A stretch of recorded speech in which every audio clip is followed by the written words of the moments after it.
आज हम लोग पढ़ेंगे क्लास 10 के जो फिजिक्स की किताब है भौतिकी के, इसमें चैप्टर 1 प्रकाश क्या है।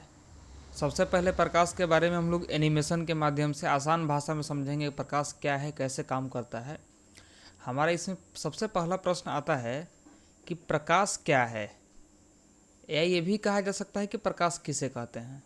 तो हम इसको आसान भाषा में समझेंगे। इसका हमारा उत्तर होगा कि प्रकाश ऊर्जा का वह रूप है जिसके माध्यम से हम वस्तुओं को देख सकते हैं। जैसे कि आप लोग इसमें देख सकते हैं कि ये जो सूर्य है, यहाँ से प्रकाश आया है, एक गैस चूल्हा रखा हुआ है, यहाँ आके पड़ रहा है, और यहाँ से प्रकाश जब हमारी आंखों तक पहुँचता है, जैसे प्रकाश के परावर्तन के माध्यम से पहुँचता है, तो हमें वस्तुएं दिखाई देती हैं। किसी भी वस्तु को देखने के लिए प्रकाश जब उस वस्तु से टकरा के हमारे आंखों तक आता है तो हमें वो वस्तु दिखाई देता है। तो प्रकाश है, तो इस हिसाब से हम ये कह सकते हैं कि जो प्रकाश है, प्रकाश ऊर्जा का वह रूप है, प्रकाश ऊर्जा का वह रूप है जिसके माध्यम से हम वस्तुओं को देख सकते हैं। सबसे इसका आसान आंसर है, आसान भाषा में, जो प्रकाश वह कारक है या ऊर्जा है, हम इसमें आंसर में से लिख सकते हैं कि प्रकाश के कारण ही हमें कोई वस्तु दिखाई देते हैं, या ये रंग बिरंगे संसार हमें दिखाई देते हैं। तो प्रकाश ऊर्जा का वह रूप है या प्रकाश वह कारक है जिसके माध्यम से हम वस्तुओं को देख सकते हैं। अब प्रश्न ये रह गया कि प्रकाश के स्रोत, प्रकाश के जो स्रोत हैं, तो प्रकाश के दो स्रोत हो सकते हैं। एक स्रोत हो सकते हैं प्राकृतिक स्रोत, जिसमें जो प्राकृतिक द्वारा ईश्वरीय दिन से बनाया गया हो, और दूसरा है मानव निर्मित, जो मानव के द्वारा बनाया गया है। तो हम ये देखते हैं कि प्रकाश के दो स्रोत क्या हो सकते हैं। जो इसका आंसर है प्रकाश क्या है, तो इसका हमारा आंसर एक ही लाइन में एकदम सरल और सटीक आंसर है कि प्रकाश ऊर्जा का वह रूप है जिसके माध्यम से हम वस्तुओं को देख सकते हैं। ठीक है। अब रह गया कि प्रकाश का स्रोत क्या है। प्रकाश का दो स्रोत हो सकता है, प्राकृतिक स्रोत और मानव निर्मित स्रोत। तो हम आगे देखते हैं कि इसमें मानव निर्मित स्रोत क्या हो सकता है और प्राकृतिक स्रोत क्या हो सकता है।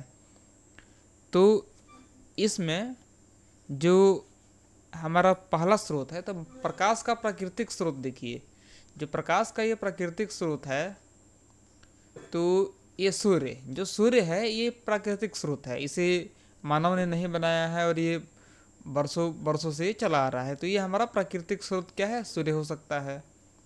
मानव निर्मित स्रोत देखिए, मानव निर्मित स्रोत है, इसमें जो सामान, जो वस्तु मानवों के द्वारा बनाया गया है, जैसे मोमबत्ती हो गया, ये बिजली का बल्ब हो गया, ये लालटेन हो गया, ये क्या है, मानव निर्मित है। तो ये प्रकाश के जो स्रोत हैं, तो प्रकाश का प्राकृतिक स्रोत जो सबसे अच्छा स्रोत है सूर्य है, और मानव निर्मित बहुत सारे ऐसे, बहुत वस्तुएं ऐसे हो सकती हैं जो प्रकाश के स्रोत बन सकते हैं। जैसे ये मोमबत्ती हो गया, बिजली का बल्ब हो गया, लालटेन हो गया, या किसी भी प्रकार का वस्तु जो मानव ने बनाया है, जिसको इंसान बनाया है, वो प्रकाश के मानव निर्मित स्रोत हो सकते हैं। तो अगर ये प्रश्न होगा कि भाई प्रकाश का स्रोत क्या है, तो प्रकाश के दो स्रोत है, प्राकृतिक स्रोत और मानव निर्मित स्रोत। ये तो समझ में आ गया। अब हम अगला इसमें चैप्टर में देखेंगे। इसमें अगला एक प्रश्न आता है कि प्रदीप्त वस्तुएं और अप्रदीप्त वस्तुएं। ठीक है, जो ये है कि प्रदीप्त वस्तुएं जो है, प्रदीप्त वस्तुएं और अप्रदीप्त वस्तुएं किसे कहा जाता है। अब ये समझिए, जैसे कुछ वस्तुएं प्रकाश उत्सर्जित करती है, उसे प्रदीप्त वस्तुएं कहा जाता है। प्रकाश उत्सर्जित करने का मतलब ये होता है कि जिस वस्तु के द्वारा प्रकाश का उत्सर्जन होता है उससे प्रकाश की उत्पत्ति होती है। जैसे क्या है कि अगर हम देखें तो प्रकाश तो एक ऊर्जा का रूप है, और ऊर्जा को कोई उत्सर्जित नहीं कर सकता है, मतलब ऊर्जा का न निर्माण किया जा सकता है न विनाश किया जा सकता है। ऊर्जा का रूपांतरण किया जा सकता है, एक रूप से दूसरे रूप में बदला जा सकता है। ठीक है। जैसे कि मान के चलिए कि बिजली का बल्ब जल रहा है, तो ये प्रकाश उत्सर्जित कर रहा है, लेकिन ये जो विद्युत धारा जो ले रहा है, ये विद्युत एनर्जी ले रहा है, बिजली ले रहा है, तो बिजली से ये प्रकाश दे रहा है। तो इसे हम ये कह सकते हैं कि बिजली से ये प्रकाश हो रहा है, मतलब इसका रूप बदल रहा है। तो जो तो ये प्रकाश उत्सर्जित कर रहा है। तो जो वस्तु प्रकाश उत्सर्जित करे, जैसे ये लालटेन हो गया, ये भी प्रकाश उत्सर्जित कर रहा है, बिजली का बल्ब हो गया, मोमबत्ती हो गया, ठीक है, तो ये प्रकाश का उत्सर्जन कर रहा है, इससे प्रकाश निकल रहा है, तो ये प्रदीप्त वस्तुएं कहा जाता है, इसे प्रदीप्त कहते हैं। अब इसे नाम से ही समझिए, प्रदीप्त, जो दीप्तिमान हो, ठीक है। और अब देखिए, इसके ठीक अपोजिट देखिए तो अप्रदीप्त वस्तुएं किसे कहा जाता है। जो अप्रदीप्त वस्तु का उदाहरण है, जैसे कि मान लीजिए कि ये किताब हो गया, कुर्सी हो गया, इससे प्रकाश का उत्सर्जन थोड़ी होता है। अंधेरे में रखिएगा तो प्रकाश तो होगा नहीं इससे, लेकिन जब एक मोमबत्ती को जलाइएगा तो प्रकाश जरूर हो जाएगा। तो जिस चीज़ से प्रकाश का उत्सर्जन नहीं होता है उसे अप्रदीप्त वस्तुएं कहते हैं। ये सबसे आसान है, एक बार देख लेने के बाद याद हो जाएगा, इसमें कोई बड़ा चीज़ नहीं है। पढ़ना ऐसे है कि एक ही बार में क्लियर हो जाए। अब हमारा अगला जो इसमें चैप्टर है, यहाँ देखिए, ये सबसे इम्पोर्टेंट चीज़ है, ये है कि प्रकाश का प्रकीर्णन किससे कहते हैं, प्रकाश का प्रकीर्णन किस प्रक्रिया को कहा जाता है। तो हम लोग इसका उदाहरण भी लाइव देखेंगे, लेकिन अभी तब तक हम लोग इसका जो परिभाषा देख रहे हैं, ठीक है। प्रकाश के प्रकीर्णन को सरल भाषा में समझने के लिए इसे हम इस प्रकार परिभाषित किया जा सकता है। जैसे सरल भाषा में इसको हम लोग समझेंगे कि जो प्रकाश का प्रकीर्णन वह प्रक्रिया है जिसके माध्यम से प्रकाश की किरणें किसी वस्तु या कण से टकरा के विभिन्न दिशाओं में फैल जाती है। यह प्रक्रिया तब होती है जब प्रकाश किसी माध्यम जैसे वायु, जल या ठोस पदार्थ या छोटे छोटे कणों से गुजरता है, ठीक है। प्रकाश के प्रकीर्णन वहीं से शुरू होता है। अब देखिए, प्रकाश के प्रकीर्णन के कारण ही आकाश का रंग नीला दिखाई देता है, क्योंकि सूर्य से जो प्रकाश निकलता है, प्रकाश की छोटी तरंगदैर्घ्य वाली नीली जो रोशनी वायुमंडल के कणों द्वारा अधिक मात्रा में प्रकीर्णित होती है। ये तो यहाँ तो समझ में कम आ रहा है, आगे इसको देखिए जब हम लोग एग्जाम्पल के तरह इसको समझेंगे, एग्जाम्पल के साथ। जैसे देखिए, मान के चलिए कि ये सूर्य है, ठीक है, यहाँ से कुछ किरणें निकली हुई है, और आसमान में जो ये छोटे छोटे कण हैं, मान लीजिए कि सूर्य है, यहाँ एक छोटा कण है, यहाँ एक छोटा कण है। तो अब देखिए, कोई अगर प्रकाश की किरण अगर यहाँ से निकलती है, ठीक है, कोई भी प्रकाश की किरण यहाँ निकल के इस कण पे जाकर टकरा के विपरीत दिशा में या कहीं भी, या इस कण से टकरा के और कहीं वो मतलब परिवर्तित होती है, इसे टकरा के दूसरी दिशा में लौट जाती है, यही प्रकाश का प्रकीर्णन कहते हैं। अब इसमें क्या है, यही जो प्रकीर्णन प्रक्रिया है, आसमान में लाखों छोटे छोटे कण होते हैं, ठीक है, जो धूल कण समझिए या उससे भी मतलब सूक्ष्म कण होते हैं। तो अब इसमें क्या होता है कि प्रकाश में तो 7 रंग है, श्वेत प्रकाश में जो सूर्य से निकलता है उसे श्वेत प्रकाश कहते हैं, इसमें 7 रंगों का मिश्रण है। तो जो रंग नीला होता है उसका प्रकीर्णन सबसे ज़्यादा होता है, तो उसका प्रकीर्णन सबसे ज़्यादा होता है, जिसके कारण हमें आसमान जो है नीला दिखाई देता है, क्योंकि आसमान में करोड़ों छोटे छोटे कण हैं जो कि उस पर प्रकाश टकराता है और टकरा के वो इधर उधर फैलता है, ठीक है। तो इसे प्रकाश का प्रकीर्णन कहते हैं। अगर मान के चलिए कि एग्जाम में ये प्रश्न आता है कि प्रकाश का प्रकीर्णन किसे कहते हैं, तो इसको आसान भाषा में ऐसे आप एक मानचित्र भी बना सकते हैं। चित्र के माध्यम से देखिए, जैसे कि मान के चलिए कि सूर्य है, सूर्य से अगर कोई प्रकाश अगर निकल के अगर इस कण पे जाता है और जाके ये ऐसे मुड़ जाता है, वहाँ से परावर्तित होता है, तो इसे, या किसी भी दिशा में परावर्तित ये होता है, मान लीजिए इधर जाए, किसी भी दिशा में परावर्तित होता है, इसे प्रकाश का प्रकीर्णन कहते हैं। और प्रकीर्णन के माध्यम से पूरे आसमान में हर तरफ प्रकाश फैल जाता है, और इसमें सबसे ज़्यादा प्रकीर्णन जो होता है वो नीला कलर का होता है, इसीलिए आसमान नीला दिखाई देता है। तो प्रकाश के प्रकीर्णन का जो है आंसर हमारा हो गया।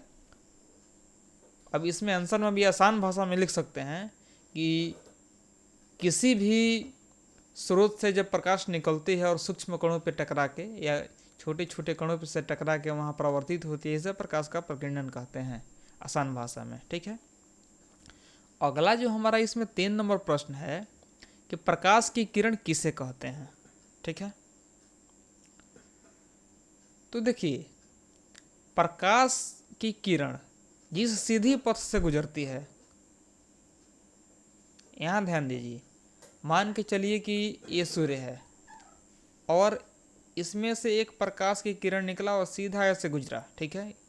इसका एक ऊर्जा का कुछ मात्रा निकला और ये सीधा ये अपने पथ पे आया। तो प्रकाश की ऊर्जा जिस सीधी पथ से गुजरती है उसे प्रकाश की किरण कहते हैं। तो प्रकाश की किरण, ये भी स्पष्ट हो गया। किसी भी स्रोत से, मतलब सूर्य ही नहीं, किसी भी स्रोत से, जैसे मोमबत्ती हो गया या नलटेन हो गया, बिजली का बल्ब हो गया, अगर वहाँ से कोई प्रकाश की जो ऊर्जा है, थोड़ा सा जो ऊर्जा है, अगर वो सीधी पथ से गुजरती है तो उसे प्रकाश की किरण कहते हैं, ठीक है। अब देखिए, प्रकाश की ऊर्जा जिस सीधी पथ से गुजरती है उसे प्रकाश की किरण कहते हैं। किसी स्रोत से निकलने वाली प्रकाश की किरणों के समूह को किरण पुंज कहा जाता है। जैसे कि मान के चलिए कि यहाँ से अगर ये मान के चलिए कि बिजली का बल्ब हो गया, यहाँ से अगर एक प्रकाश निकलता है, सीधा अपने रेखा में चला जाता है, तो ये हमें प्रकाश कहते हैं। लेकिन जब अनेकों प्रकाश किरण निकलती हैं तो उसे किरण पुंज कहा जाता है। जैसे ये मोमबत्ती देखिए, इसमें से बहुत सारे किरणें निकली हुई हैं, तो किरणों के समूह को किरण पुंज कहा जाता है। जैसे ये बिजली का बल्ब है, इसमें से बहुत सारे किरण निकले हुए हैं तो इसे किरण पुंज कहा जाता है। तो अगर ये प्रश्न आए कि किरण पुंज किसे कहते हैं, जैसे कि आप हिंदी भाषा में समझ सकते हैं कि पुंज का मतलब होता है अनेक, अंबार, एक से ज़्यादा, ठीक है। तो किरणों के समूह को किरण पुंज कहते हैं। इसका सबसे आसान आंसर है कि किरणों के समूह को किरण पुंज कहते हैं, ठीक है। हमारा जो अगला इसमें जो चैप्टर है, इसमें है, अब देखिए, किरण पुंज भी 3 तरह के होते हैं, ठीक है। किरण पुंज 3 तरह के होते हैं। एक नंबर में होता है, एक होता है आपका अपसारिक किरण पुंज, ठीक है। अपसारिक किरण पुंज। 2 नंबर में होता है अभिसारी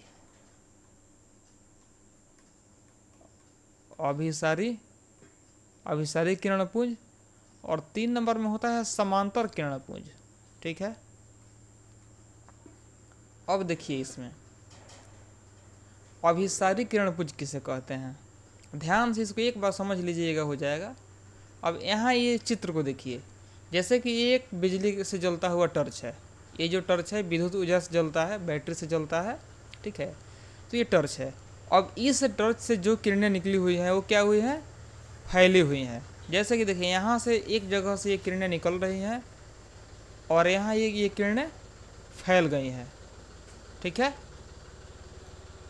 तो इसे हम अभिसारी किरण पुंज कहते हैं। इसका जो हम एग्जाम्पल कैसे दे सकते हैं, ये भी हम देख सकते हैं कि जब किरणें किसी बिंदु स्रोत से निकलती है, मतलब ये बिंदु स्रोत मान लीजिए हो गया कि यहाँ से जब किरणें किसी बिंदु स्रोत से निकलती हैं और बाहर की ओर अलग अलग दिशाओं में इस फैल जाती हैं, अलग अलग दिशाओं में जाती हैं। अब मान लीजिए यह एक बिंदु से निकला और यहाँ आके ये फैल गया, इतना फैल गया, ये आगे जाएगा तो और फैलेगा, आगे जाएगा तो ये और भी ज़्यादा जगह लेगा, फैलेगा। तो इसे हम अभिसारी किरण पुंज कहते हैं।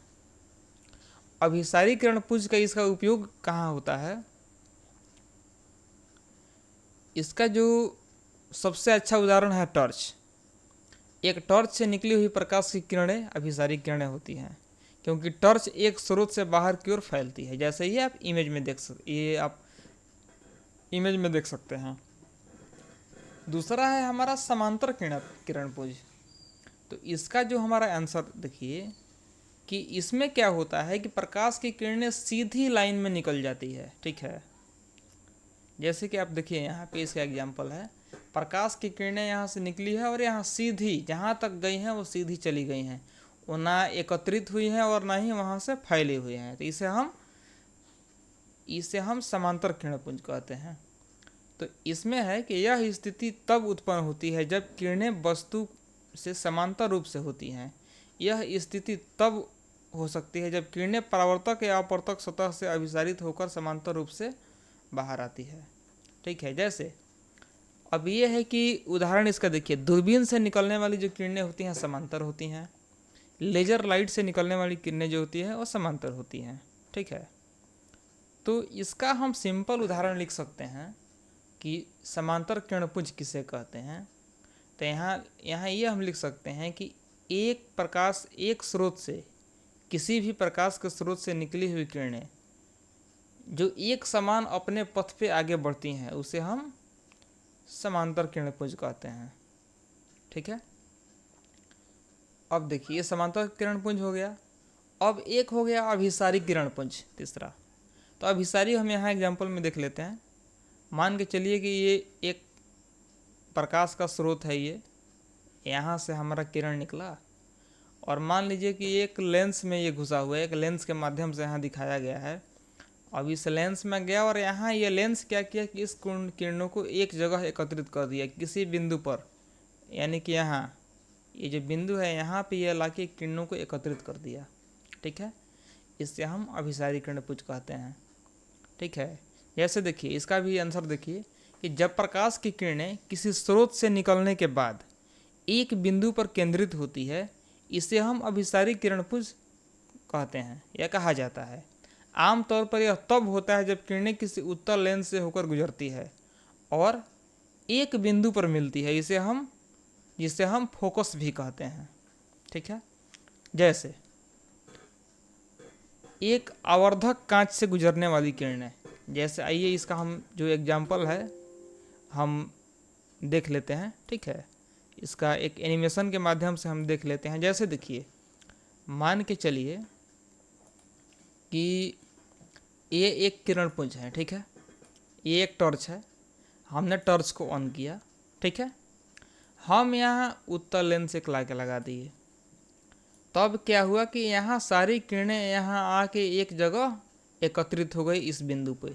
ठीक है, इस बिंदु पे यहाँ आके सारी किरणें एकत्रित हो गई, तो इसे हम यहाँ आके एकत्रित हो गई किसी भी लेंस के माध्यम से। हम एक लेंस लगाए यहाँ आके जब किरणें एकत्रित हो गई तो इसे हम अपसारी किरणपुंज कहते हैं। ठीक है, जैसे मान के चलिए हम लेंस हटा दिए, ये किरणें सीधे निकल गई तो इसे हम समांतर किरणपुंज कहते हैं, क्योंकि यहाँ जहाँ से जिस सोर्स से ये किरणें निकले यहाँ से लेकर और ये अपने अंतिम छोर तक ये किरणें समांतर ही गई हैं। ठीक है, अब जैसे देखिए, और मान लीजिए हम दूसरा एक लेंस हम अवतल लेंस लेते हैं और यहाँ लगाते हैं, तो ये किरणें क्या हुई, यहाँ से आगे जाके फैल गई अलग अलग दिशाओं में। ठीक है, तो अपसारी, अभिसारी और समांतर किरणपुंज की अच्छा एग्जाम्पल है। ठीक है, और फिर हम यहाँ से आगे हम देखते हैं यहाँ से। ठीक है, तो आप तो देख लिए। ठीक है, अब ये अभिसारी किरणपुंज जो है ये आके एकत्रित हो गई एक जगह, तो इसे अभिसारी कहते हैं। जो सीधी जाती हैं उसे समांतर कहते हैं, और जो किरणें एक जगह से, एक बिंदु से निकल कर अलग अलग दिशाओं में फैल जाती हैं, इसे हम अपसारी किरणपुंज कहते हैं। ठीक है, अब ये किरणपुंज तो समझ में आ गया। अब आगे हम देखते हैं इसका कि इसमें आगे ये चीज़ है कि पारदर्शी किसे कहते हैं, पारदर्शी वस्तुएं हम किसे कहते हैं। ठीक है, पारदर्शी। अब देखिए, पारदर्शी वस्तुएं हम उसे कह सकते हैं कि जिन वस्तुओं से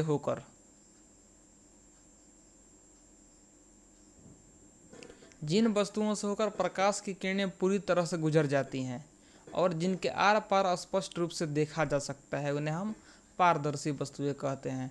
उदाहरण के लिए साफ कांच और स्वच्छ पानी भी पारदर्शी होते हैं। जैसे देखिए, ये है वायु, हवा है, इसमें भी एक प्रकाश की किरण है यहाँ सीधी रेखा में यहाँ निकल गया, ये है कांच यानी कि शीशा। अब इसमें से भी ये किरणें आके यहाँ पार कर गया सीधा, इसे हम पारदर्शी किरणें कहते हैं, क्योंकि किरणें सीधा यहाँ निकल गए, पार हो गई, इसे हम पारदर्शी किरणें कहते हैं, या इसे हम पारदर्शी वस्तुएं कहते हैं।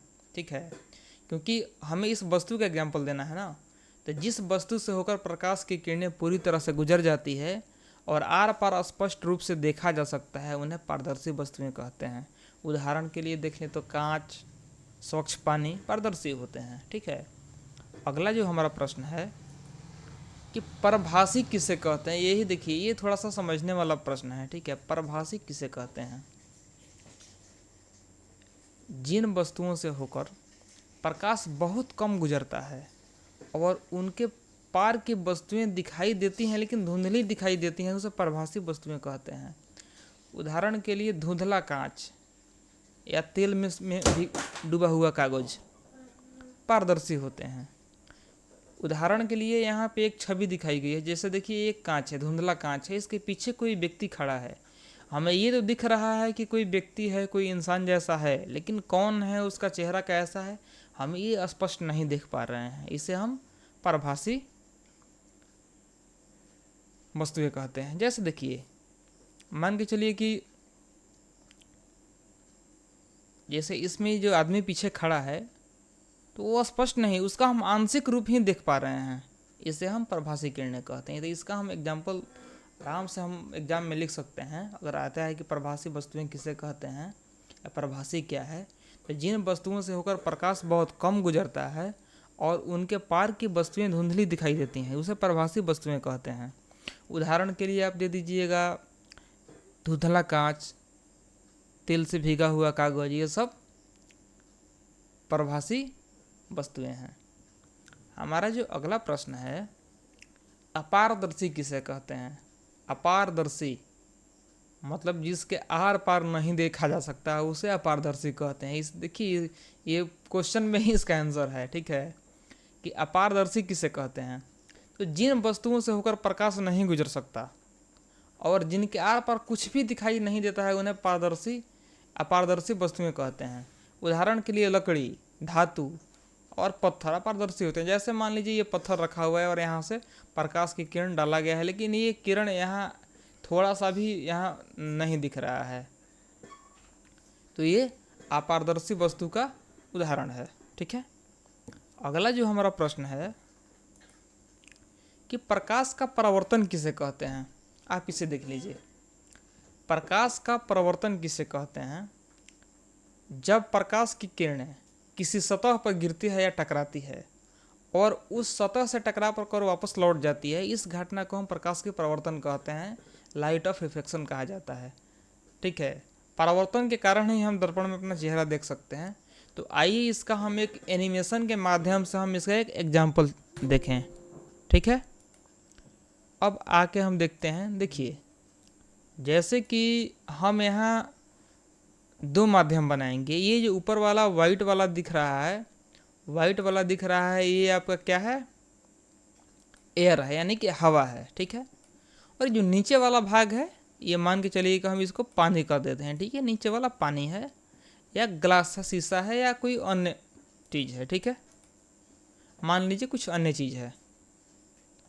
अब क्या होगा कि जब हम इस पे ये जो टर्च है, हम टर्च का हम जब स्विच ऑन करेंगे, जब ये टर्च जलेगा, तो अब क्या होगा कि ये प्रकाश की किरण यहाँ इस सतह से टकरा के और विपरीत दिशा में लौट रहा है। यहाँ से टकरा के और यहाँ ये लौट रहा है, इसे हम प्रकाश के परावर्तन कहते हैं। ठीक है, अब परावर्तन के भी कुछ नियम होते हैं। जैसे कि मान के चलिए कि प्रकाश की किरण इस सतह से टकराया, ठीक है, और ये परावर्तित हुआ, तो ये परावर्तन है। लेकिन परावर्तन के नियम ये होते हैं कि जितना डिग्री पे ये प्रकाश परावर्तित होगा, गिरेगा, उतना ही डिग्री पे ये परावर्तित होगा। जैसे आइए हम देख लेते हैं इसको। मान लीजिए कि हम ये स्केल लगा दिए नापने के लिए, तो यहाँ देखिए, अगर हम 16 डिग्री यानी कि 60 डिग्री पे ये प्रकाश परावर्तित हो रहा है, तो ये 60 डिग्री पर अपवर्तित भी हो रहा है। ठीक है, हम इसको कम ज़्यादा करेंगे। देखिए, जैसे कि ये 30 डिग्री पे ये परावर्तित हो रहा है, 30 डिग्री पे ही अपवर्तित भी हो रहा है। ठीक है, अगर हम सीधा ये करेंगे 19 पे, तो 90 पे भी ये हो रहा है। ठीक है, ये आ रहा है और ठीक यहाँ से टकरा के वापस जा रहा है। ठीक है, अब देखिए, मान लीजिए कि एक अभिलंब हम डालते हैं यहाँ पे, ये हो गया एक अभिलंब। ठीक है, तो प्रकाश के परावर्तन का नियम ये भी है। अब यहाँ दो एंगल बन रहा है, एक ये एंगल बन रहा है और एक ये एंगल बन रहा है। तो इसीलिए हम कहते हैं कि प्रकाश का नियम क्या है कि परावर्तित किरण और अपवर्तित किरण के बीच में अगर अभिलंब हम डालते हैं, तो आमने सामने का जो एंगल कोण होता है वो बराबर होता है। अब ये हो गया आपतन कोण और ये हो गया परावर्तन कोण। तो मान के चलिए कि 60 डिग्री पे अगर ये प्रकाश परावर्तित हो रहा है तो 60 पे अपवर्तित भी हो रहा है, यहाँ देख सकते हैं। तो हमारा आपतन कोण और परावर्तन कोण दोनों बराबर होगा, ठीक है, अभिलंब से। ये अभिलंब क्या है? अभिलंब एक काल्पनिक रेखा है जो कि हम खींचते हैं इसको समझने के लिए, ठीक है।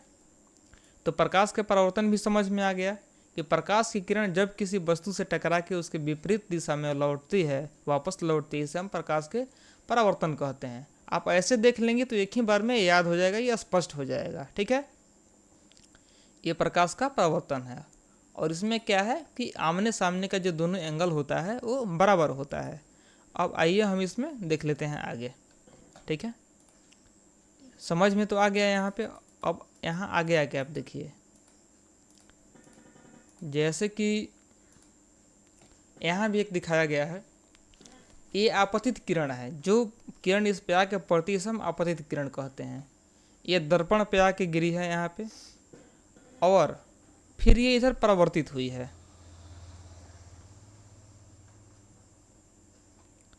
तो ये किरण यहाँ आके दर्पण पे ये एक बिंदु पे आपतित हुई, आके गिरी और यहाँ से टकरा के ठीक उसके विपरीत दिशा में परावर्तित हुई। तो इसे हम परावर्तित किरण कहते हैं। अब देखिए, आपतित किरण और परावर्तित किरण के बीच जब ये अभी एक अभिलंब डाला जाता है तो यहाँ जो कोण बनता है उसे आपतन कोण कहते हैं और यहाँ जो कोण बनता है उसे हम परावर्तन कोण कहते हैं। और ये दोनों जो कोण होता है वो बराबर होता है, ठीक है। अब देखिए, परावर्तन का नियम इसी से बनाया गया है। पहला नियम क्या है कि आपतित किरण और परावर्तित किरण और आपतन बिंदु पर खींची गई सामान्य रेखा, जो अभिलंब हमने खींचा था, वो एक ही समतल होते हैं, दोनों बराबर होते हैं। अब देखिए, दूसरा नियम क्या है कि परावर्तन कोण हमेशा आपतन कोण के बराबर होता है। जैसे हमने दिखाया कि सेम कट रहा है, प्रकाश परावर्तित हो रहा है, बराबर होता है, यानी इसका है I = R, ठीक है, जहाँ आपतन कोण I है और परावर्तन कोण R है, ठीक है। तो इसमें सिद्धांत में इसमें, ठीक है, इसका सिद्धांत है जो प्रूफ है, proof of law of reflection. तो आप ये देख सकते हैं।